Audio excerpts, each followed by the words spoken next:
काथी के चटैया पापा बैठल बाड़ हमर के बैठले बाड़। काथी के करे जवा पापा कैले बाड़ धिया के बिसारा ताड़।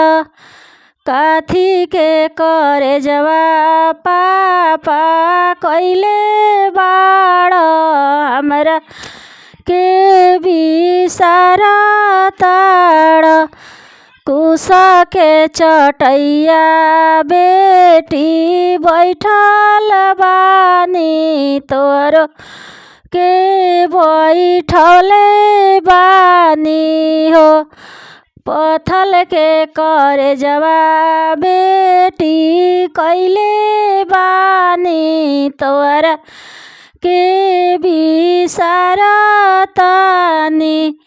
पथल के करे जवा बेटी कैले बानी तोरा के बिसारा तानी।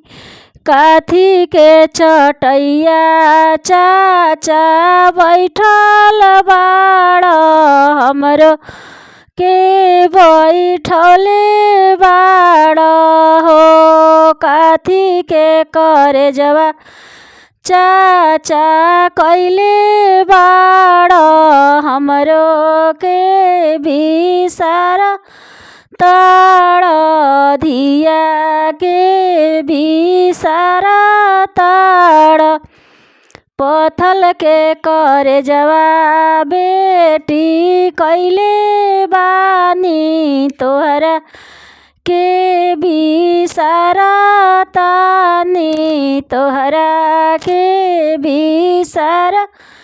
काथी के चटैया भैया बैठल बाड़ हमरो के बैठले बाड़।